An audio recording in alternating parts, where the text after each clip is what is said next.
Welcome to the B2B Growth Blueprint podcast, where we talk with entrepreneurs, founders, and leaders at B2B services, tech, and SaaS companies to learn the systems and processes they've used to create success for their business.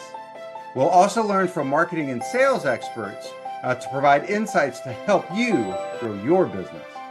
I'm your host, Mark Osborne, and the podcast is brought to you by Modern Revenue Strategies and their 10x ROI B2B growth guarantee.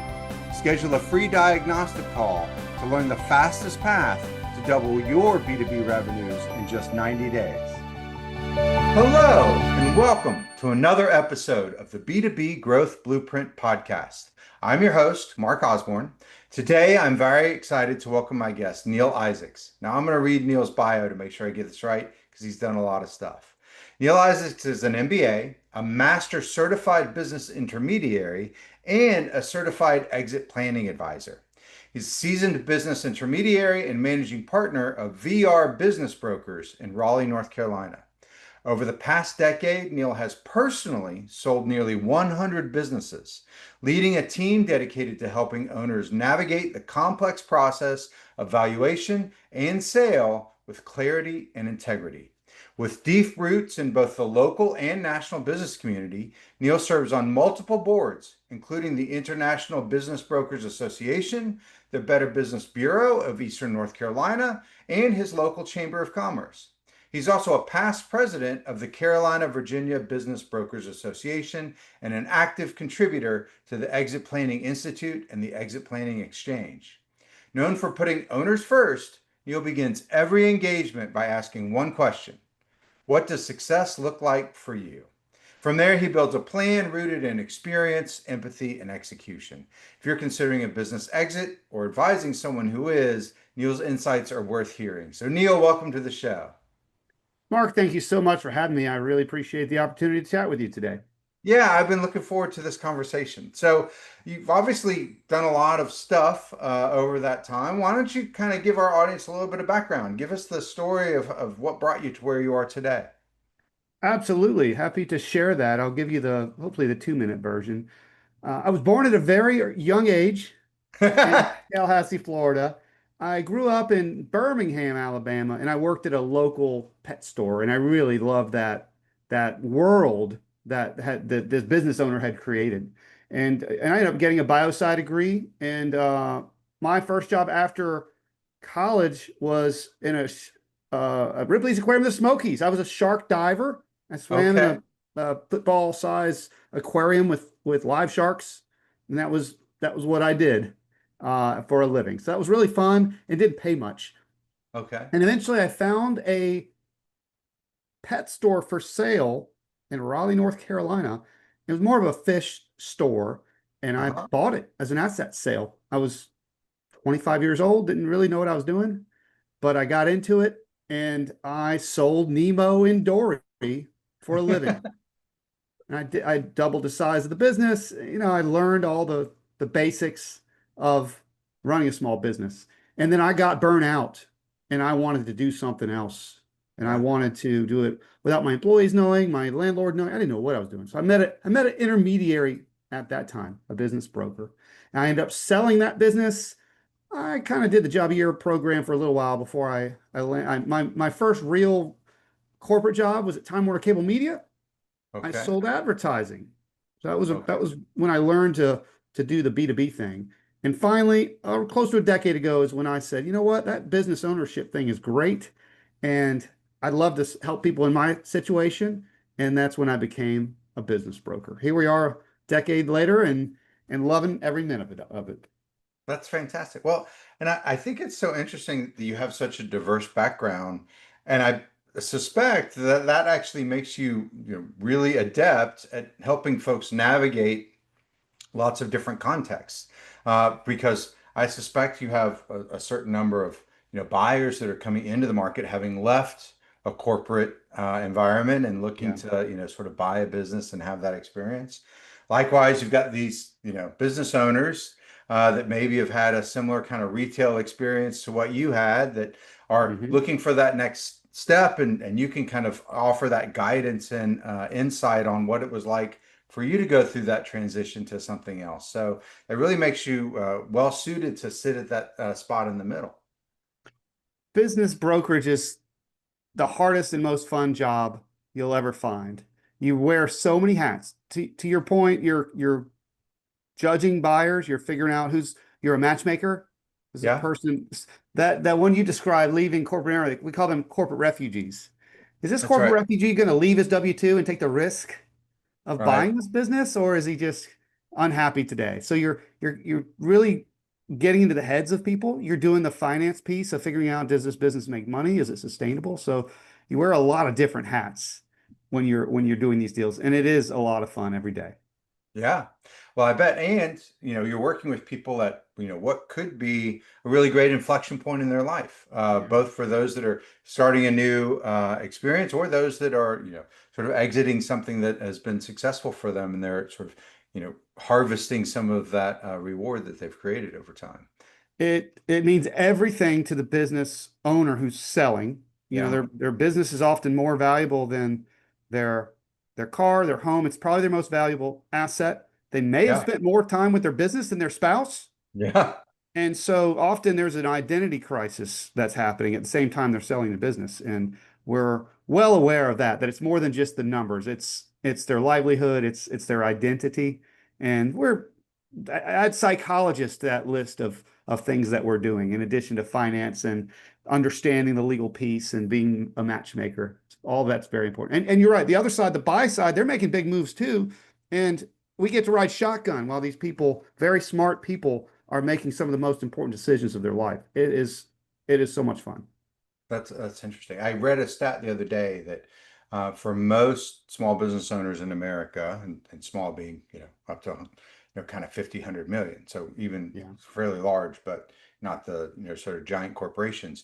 70% or more of their personal wealth is actually tied into their business Yeah. versus those corporate folks that have been steadily investing in their 401k over time, and so their wealth is kind of diversified. Business owners have been steadily reinvesting into the business every time Yeah. they had additional money because oftentimes entrepreneurs feel like no one can grow their capital better than me.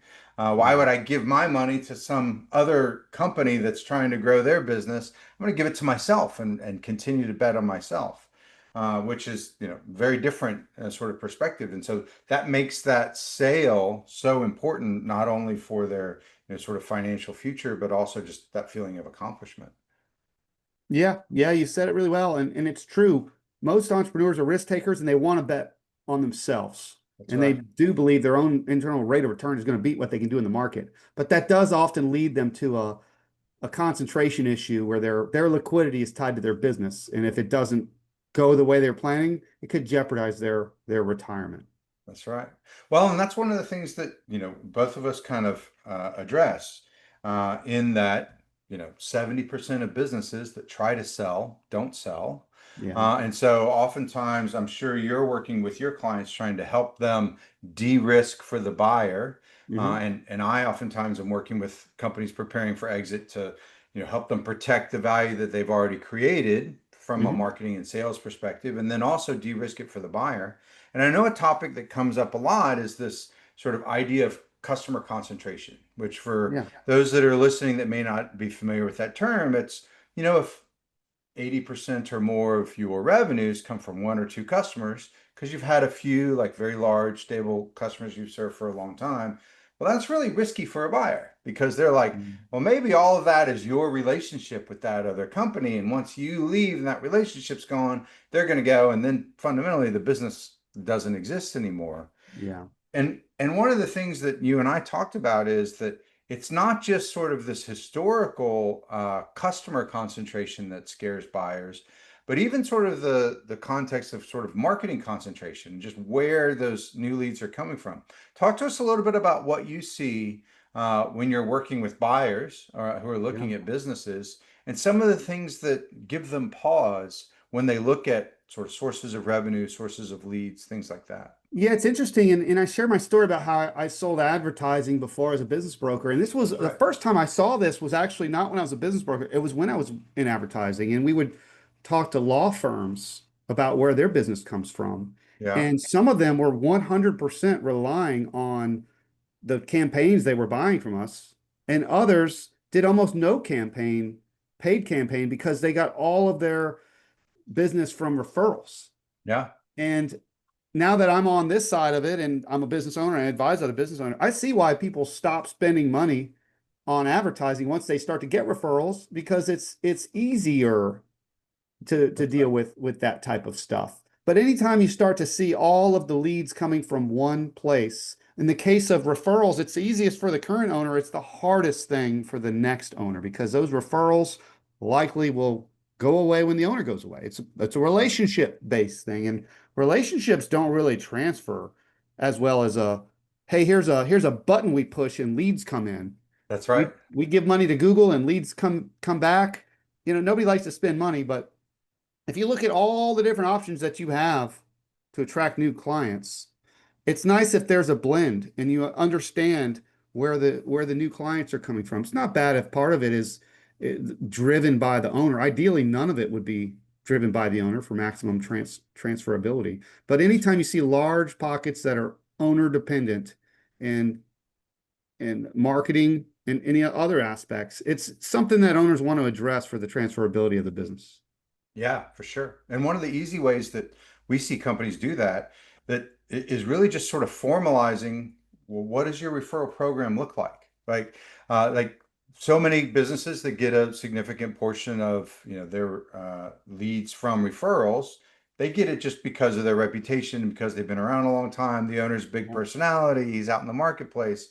And just by turning that, instead of an owner dependent mechanism, into well, we ask for referrals at these specific times in the course of the engagement. We do it in these specific ways. Yeah. We encourage referrals through these specific activities that aren't just the owner's big personality.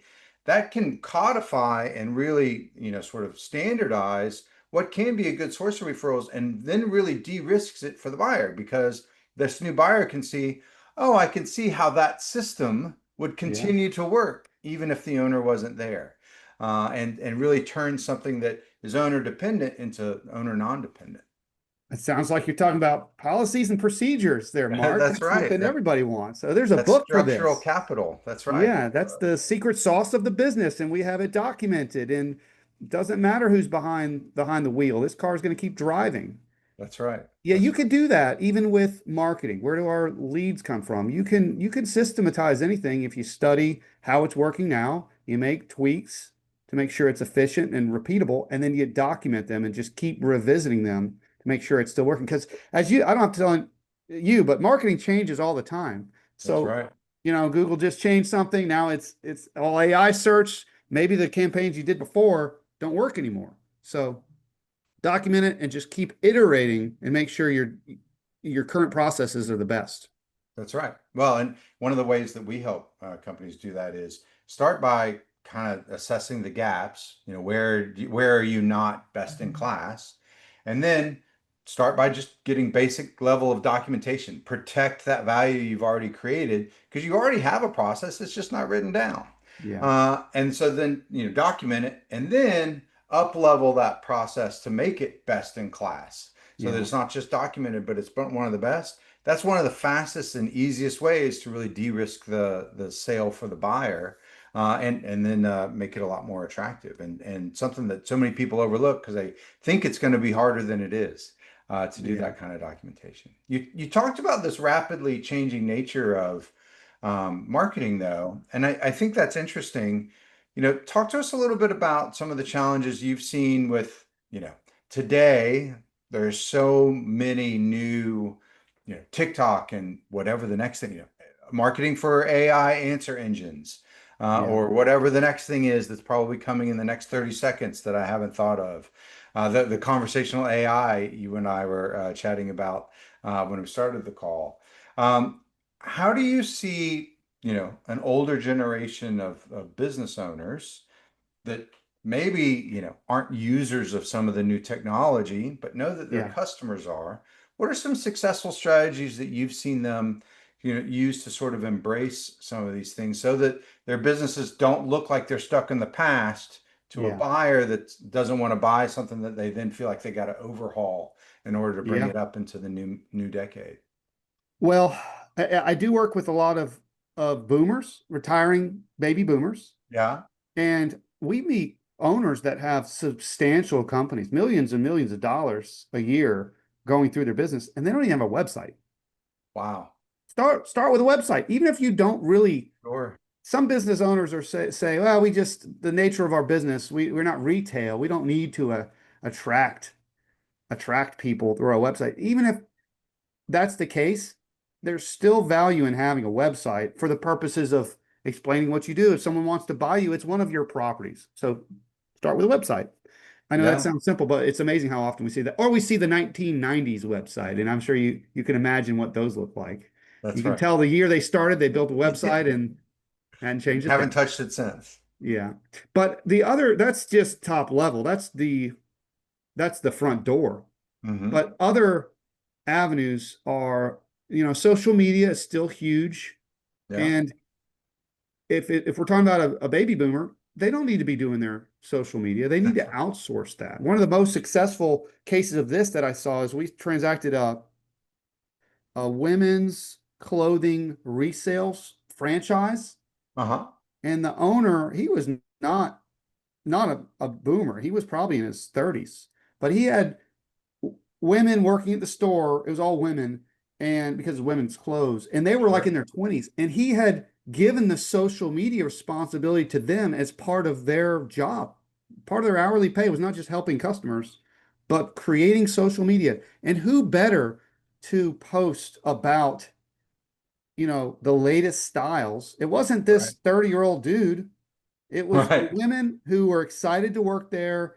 They got to try stuff on and do the walk and do the poses. This is their demo. They knew it best. So that example just highlights letting go of a process. You could look at that as risky because here this owner gave his brand to his employees, and what if they posted something nonsensical? That could happen. But Sure.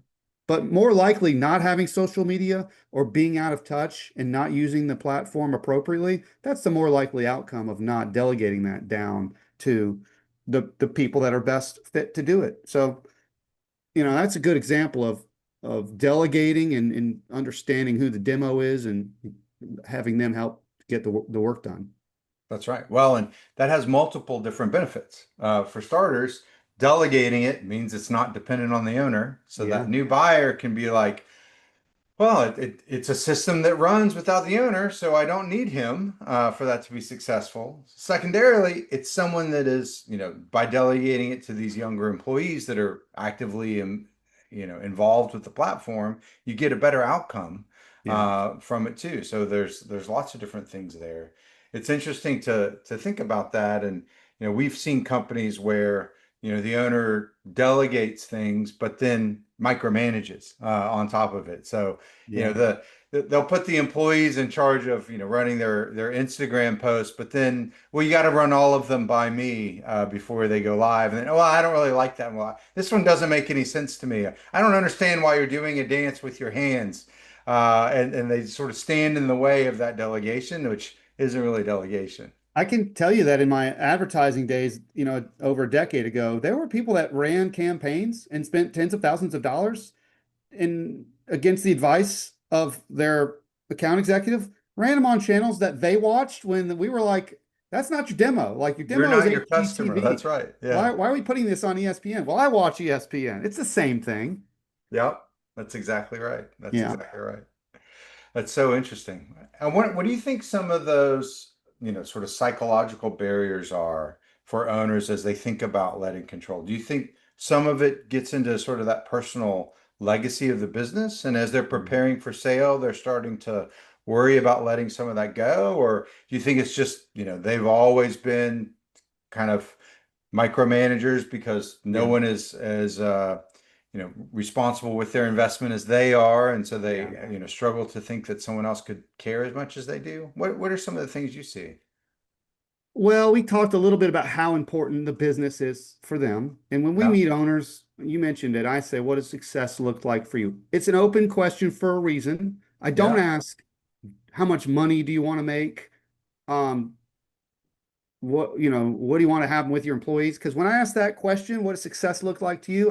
It's kind of like a volley of a ball. When the ball comes back, they're either going to say, "Give me $1 million and I'm out of here," or they're going to say, "I want to make sure my employees have jobs," or who knows where they're going to go. But Yeah. typically, the money's super important, Yeah. right? And it's not even the dollar amount, it's the sweat, it's all the hard work, it's the consideration for the late nights. Brokers have a different way of calculating the most probable sale price, but for owners, it's just I want money because I worked for it, and they do deserve that. But the other piece of it is they want to make sure their team is taken care of. Think about the fact that they probably hand selected everybody on their team if they haven't Yeah. delegated that down. They often, if they've been in business for 20, 30 years, they know their kids. They feel Yeah. a sense of responsibility for the team. If it's a subsizable business, they can't do it themselves and they've depended on their team. So that's kind of what we listen for. And it's funny because they always worry about um, is everyone going to get fired? I don't want them to fire everybody. Right. Like, trust me, they're buying it mainly for the team. The That's team right. is a big part of it. So, we work through all that stuff. So it's kind of an internal thing. Is the owner ready? And then there's this external thing. Is is the is the business ready? Is it Right. at a stage that's going to accomplish the owner's goals and reach that success that they're looking for? Yeah. So you set up something that sort of reminds me.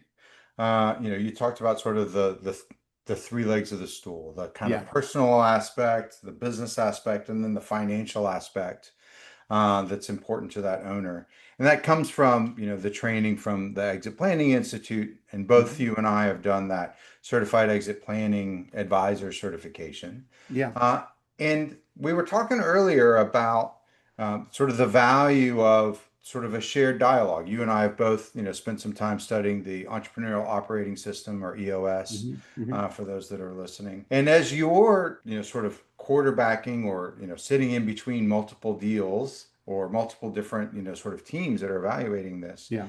how valuable is that sort of shared language that comes Yeah. from some of these industry certifications or some of these different approaches to managing a business or managing the process of a business sale? Have you seen that be valuable in the process?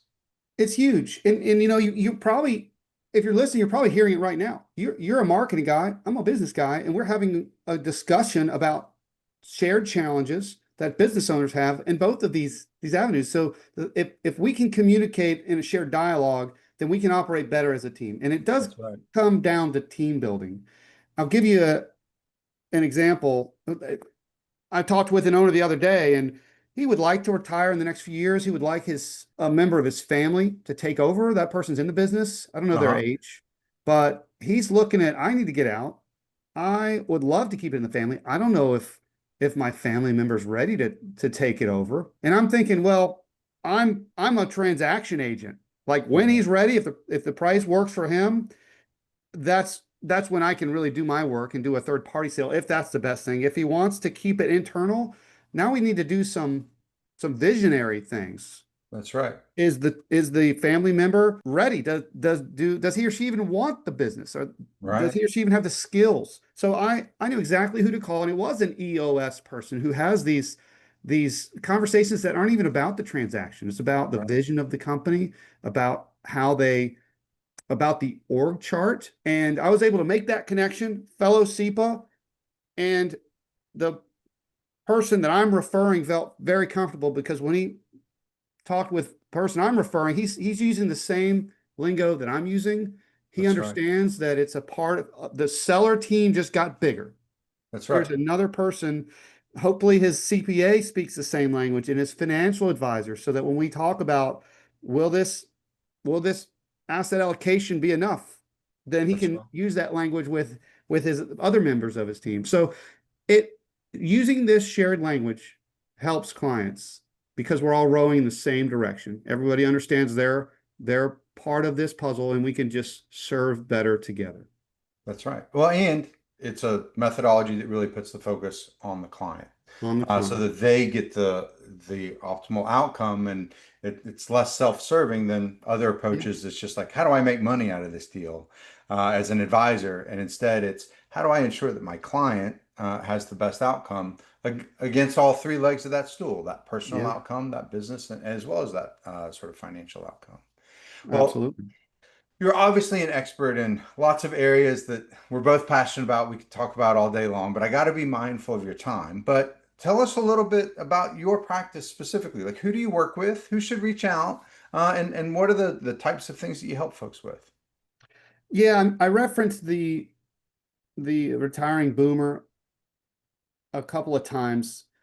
We serve all types. I serve people like I was, which I call the young hustler, is the Uh-huh. person. I sold my business when I was 30. I wasn't ready to retire. I was leaping from one lily pad to the next. We serve owners that are in between businesses, that serial entrepreneurs. They want to move or whatever. But I really enjoy most serving retiring owners. I think it's more meaningful for them. Yeah. It's so important. We talked about this final the final sale of the business. They're not going into another business. They're not going to have another big deal.